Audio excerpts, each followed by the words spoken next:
Hello, everybody. Good to see you today. Hope your day's going well. I want to talk to you about some things for a few minutes today that certainly are timely to be talked about. And in a way, I won't even touch the hem of the garment, as the old expression goes, but it's important to be mentioned. And just as a reminder, we are in quite a time of upheaval in our country. Political in particular. Not only is it an election year, but so many other things that are going on that are part of that picture. And quite frankly, it's probably the most volatile time in our country that I have ever seen in my adult life. And that goes back some 35 years. I've never seen the volatility in our country that I am seeing today. And yet, when we think about that, some are even suggesting that a revolution is coming, and maybe that's true.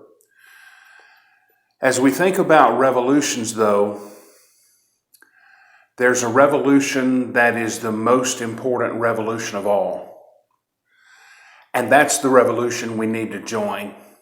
That's the revolution we need to make sure that we are a part of. And that's the revolution that we need to do as much as we can to make sure that other people are a part of it. And that's the revolution of the human heart and one's relationship to God. In fact, I'm going to be mentioning just a couple of things briefly about the Sermon on the Mount, Matthew 5, 6, and 7. And one writer, in writing sort of a commentary on the Sermon on the Mount, said that the Sermon on the Mount is an invitation to a revolution. It was truly a revolutionary message. It's revolutionary in the sense that it deals primarily in chapter 5 with the reformation, the change of man's heart. In other words, it's not just about outward acts, it's the attitude, the mindset, it's the condition of heart that leads to certain behaviors, certain acts, or the refraining from certain acts because of the right heart before God. That's something that happens within an individual. But that happening within an individual also pours out into his or her relationship with God, which is primarily what chapter 6 is about. Chapter 5 talks about the heart of man within himself. Chapter 6 talks about behaviors toward God, and specifically the motivation for those behaviors. Are you doing what you do to be seen of men, or are you doing what you do to be seen by God and to be pleasing to Him? So the right mindset and the right heart leads to the right actions before God out of the right motivations, the motivation to please God. And he gives several examples in chapter 6 of different religious acts and deals with the real motives behind them that we should have.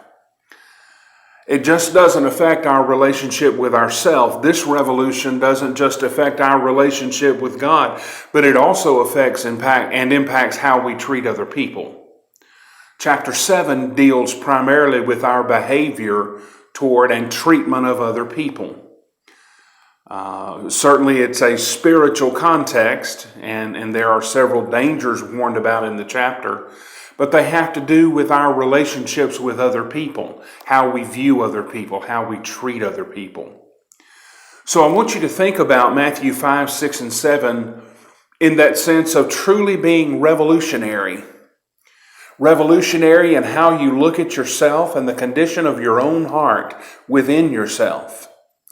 Chapter 6, your relationship with God and things that you do, specifically religious acts that you do, and why you do them in certain ways, or what is your motive for doing them in certain ways. But don't leave out treatment of other people, because the right heart and the right motive also affects how we view and how we treat other people. I'm going to encourage you to spend some time reading from the Sermon on the Mount. I read it just a few minutes ago, read it very slowly, very, very clearly, read it out loud, and it takes about 10 minutes. So take 10 minutes out of your day over the next week, over the next 30 days for that matter, and read the Sermon on the Mount every day. And think about those three things: the condition of man within himself, the condition of man in his relationship to God, and the condition of man in his relationship to other people.